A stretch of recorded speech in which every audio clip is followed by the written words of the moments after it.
It was just a matter of time before I was found out. The apple may not have fallen far from the tree, but I was certainly no lawyer. A name? I had to give her a name, or the jig was up, something she could hang her hat on. It's Vice, Vice, baby.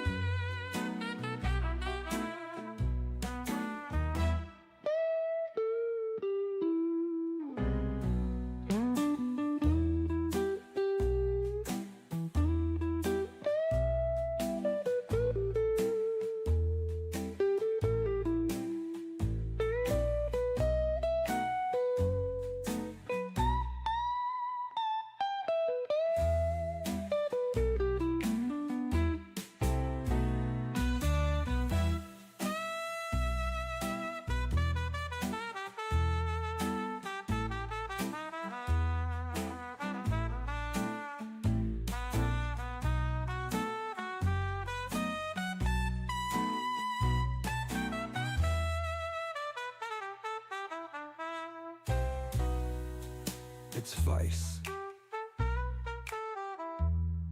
Vice, baby.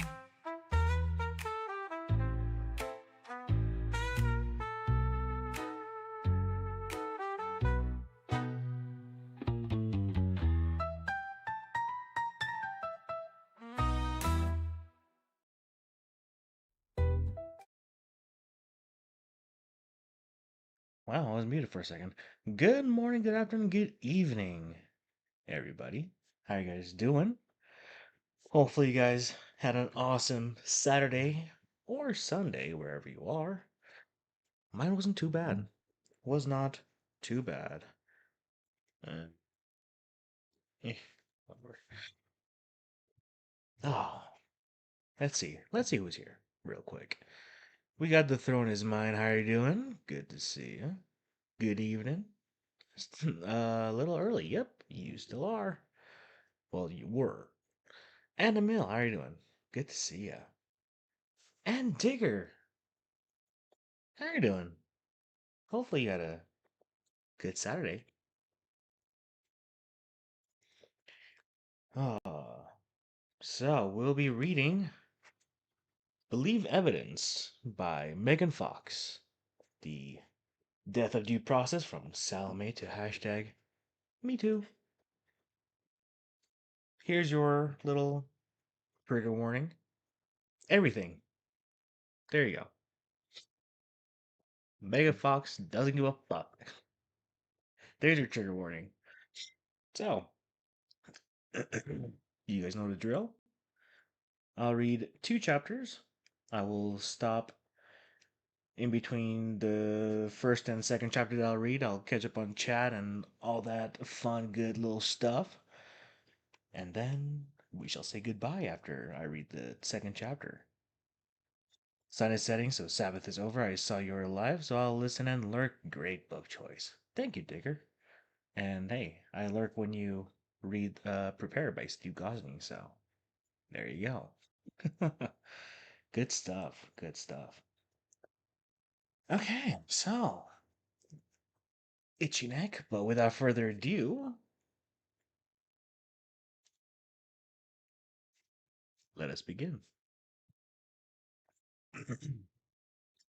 No problem, Digger. No problem. The first chapter for tonight. Unidentified liar in New York. In 1991, a woman ran into a parked police car in hysterics claiming she had been kidnapped and raped by three men. 19-year-old Gregory Counts and 21-year-old Van Dyke Perry were arrested and charged with rape, sodomy, kidnapping, and more. The third man was never caught. The prosecution had a very weak case with no physical evidence. They relied solely on the testimony of the accuser, which wasn't always consistent. Physical evidence proved the semen recovered from the accuser did not match either of the defendants. A jury convicted them anyway. In May of 2018, Perry and Counts were exonerated when the Innocence Project got involved and their accuser admitted she lied. To this day, her name has not been released under a New York statute that says a victim of rape cannot be identified. Van Dyke Perry and Gregory Counts were wrongfully imprisoned for a combined 37 years on the word of a lying woman. The woman at the corner of it all admitted in April that she had lied. Perry and Counts were convicted solely on her testimony. She admitted she fabricated her account. Manhattan District Attorney Cyrus R. Vance Jr. said of the unnamed woman. But, according to Vance, there was nothing he could do to bring the accuser to justice because the statute of limitation had run out. At the very least, the public should know her identity, but the state of New York refuses to identify her. I sent a FOIA request, which was eventually denied on appeal. The following was sent to me by the office of the Deputy Commissioner of the New York Police Department. The appeal is denied because, absent a notarized authorization from the victim, the records requested are specifically exempted from disclosure by state or federal statute. Civil Rights Law Section 50-B prohibits the disclosure of records that tend to identify the victim of a sex offense. Specifically, Subdivision 1 of 50B states that the identity of any victim of a sex offense, as defined in Article 130 or 255.25 of the Penal Law, shall be confidential. No report, paper, picture, photograph, court file, or other documents in the custody or possession of any public officer or employee which identifies such victim shall be made available for public inspection. No such public officer or employee shall disclose any portion of any police report, court file, or other documents which tend to identify such victim, except as provided in subdivision 2 of this section. The outcome of the prosecution of the criminal case is not a determinative factor in whether 50-B applies. Consequently, the Freedom of Information Law provides no rights of access to those records regardless of the outcome of the criminal matter. Unbelievably, the state says that the outcome of the case doesn't matter.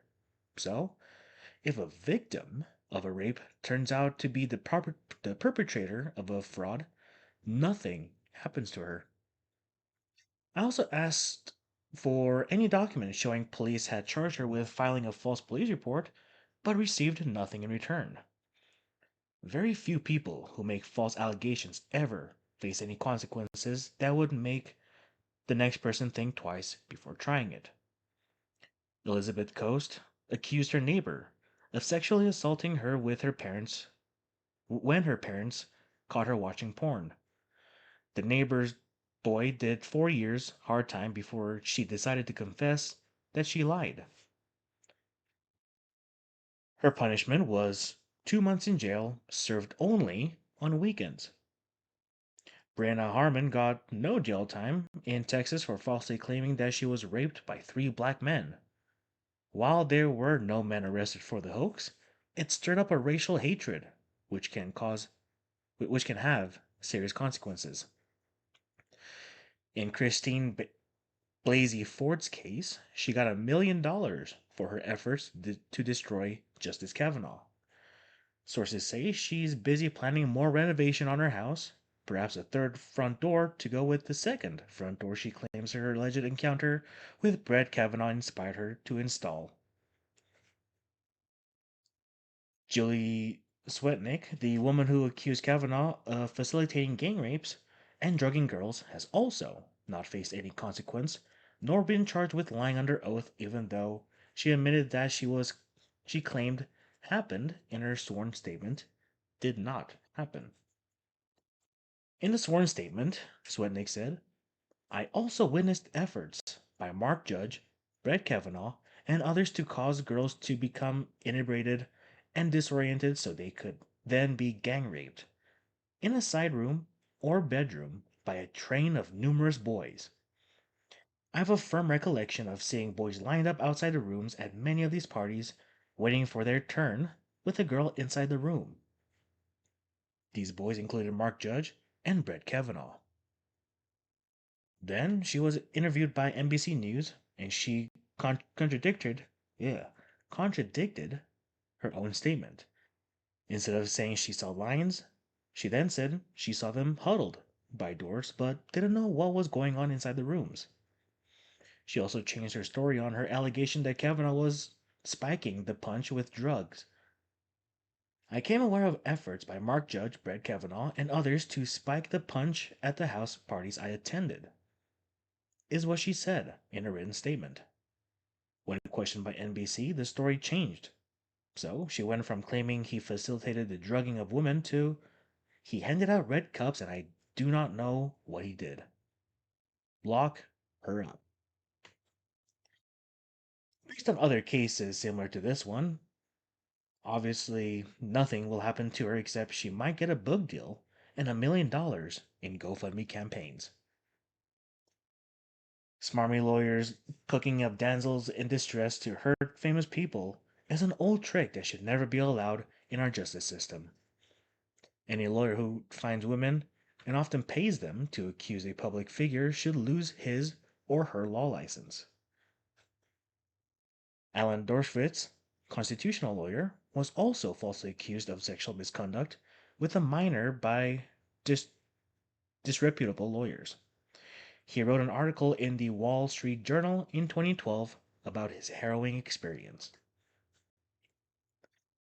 Now I stand accused of crimes I did not commit by an unnamed woman whom I don't know and never met. I'm also being sued for defaming my accusers. I still have no opportunity to respond in court to the false charges, though I am now seeking to intervene in the lawsuit in which the accusation was filed. I have submitted a sworn statement denying the accusations with great specificity. The court has not yet decided whether to accept my motion. I feel like a victim of a drive-by shooting or the object of scribbled graffiti on the wall of a bathroom stall. I may never have the opportunity to prove my innocence or to have my accusers prove the false charges in any court of law. But because I'm relatively well known, a double edged sword in these situations, I can at least fight back in the court of public opinion, though at a very high cost in legal fees, loss of insurance coverages, and the possibility of a large monetary judgment against me. Imagine the same thing happening to a person who did not have the resources to fight back. There is a gaping hole in our legal system that allows lawyers to bring irrelevant accusations against innocent non parties in court papers that insulate them from any consequences and to deny the falsely accused any opportunity to respond.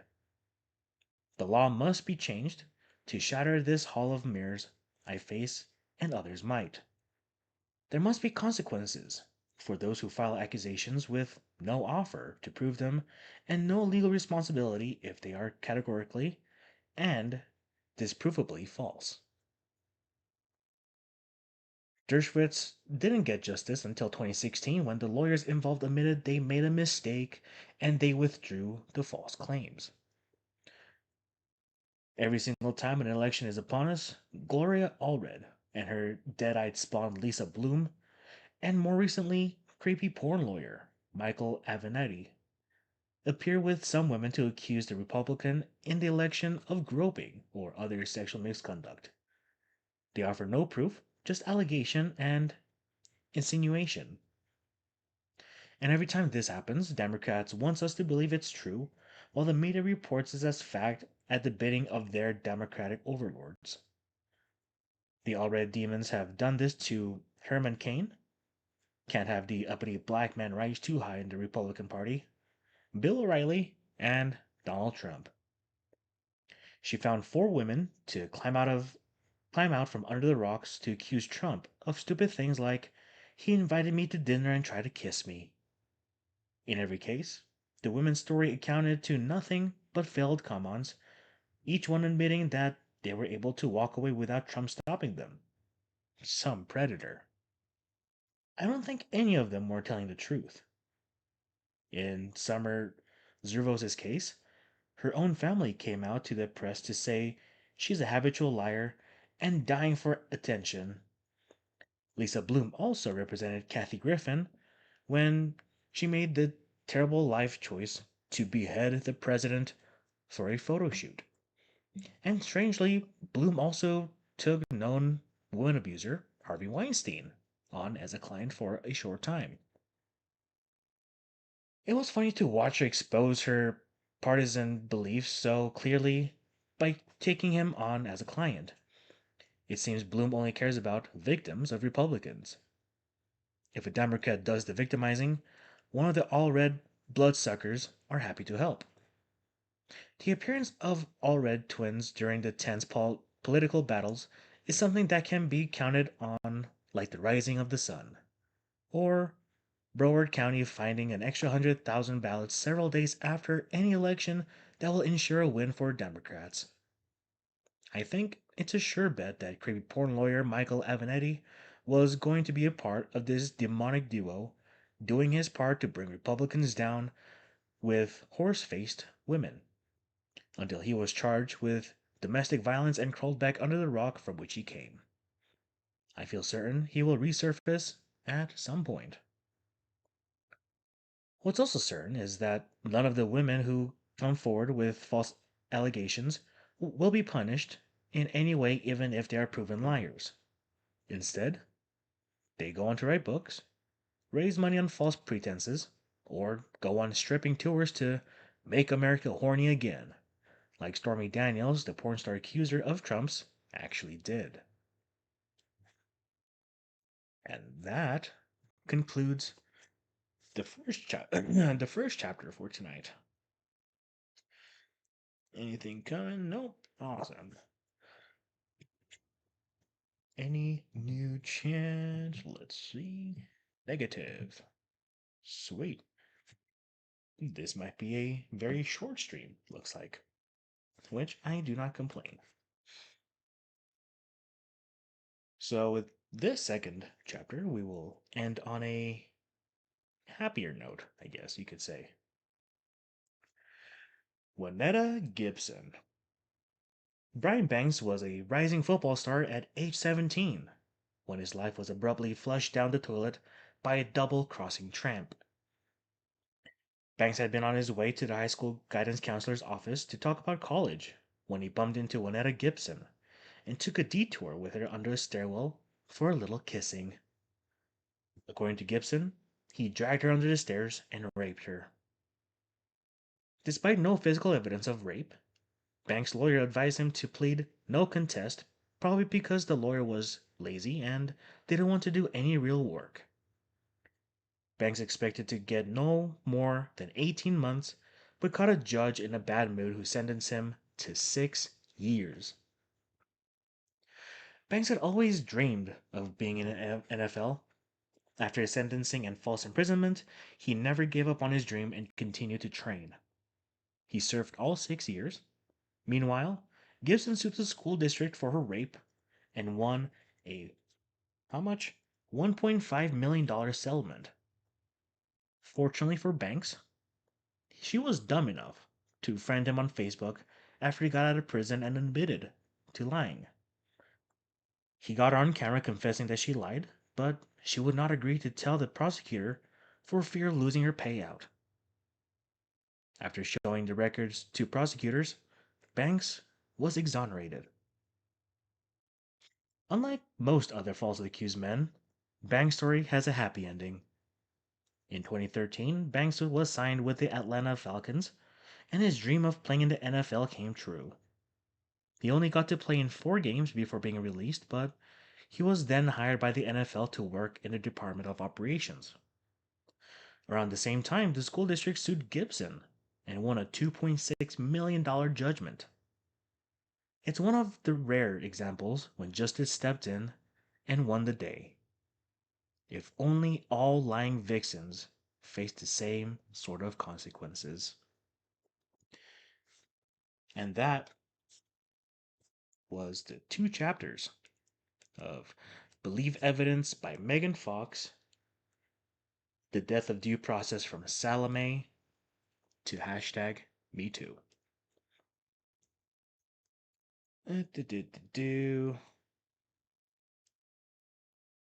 Anything? Nope. Sweet.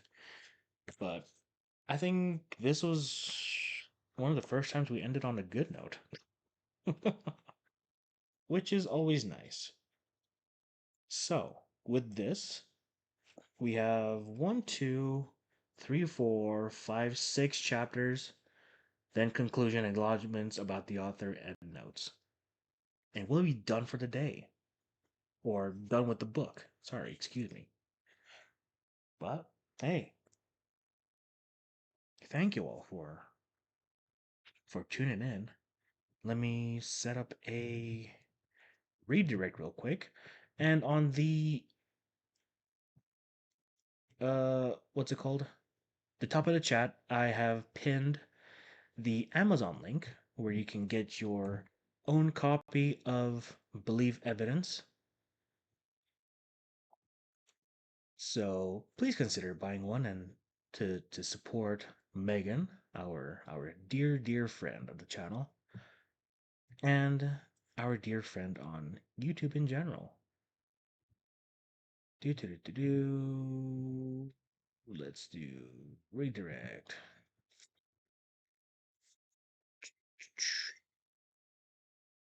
Looks like J Hip is live, so we'll send you there. J Hip. Oops. Just J Hip. There it is. Sweet. So, with that, this will be my last stream of the day.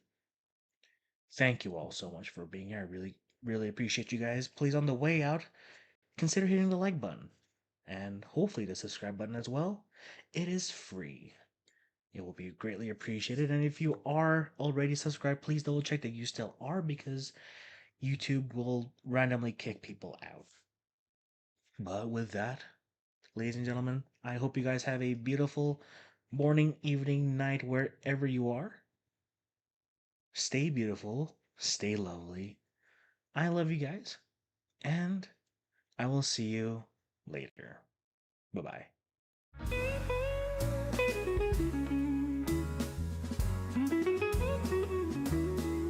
Well, that's all for this stream, but it's been so sweet. Thanks for hanging with us. It's been a treat. We'll keep it warm, keep it real, take it slow. Catch you next time when the vibes are ready to flow. If you enjoyed the ride, give us a like, subscribe for the warmth. Come back whenever you like. Until then, take it easy. Don't rush, don't hurry. I'll be here waiting. No need to worry.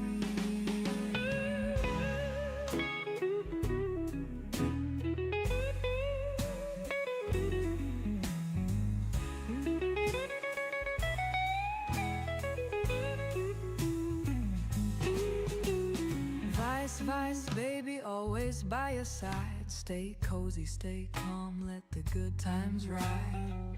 Peace for now, but we'll meet again. Take care, my friend. Until then.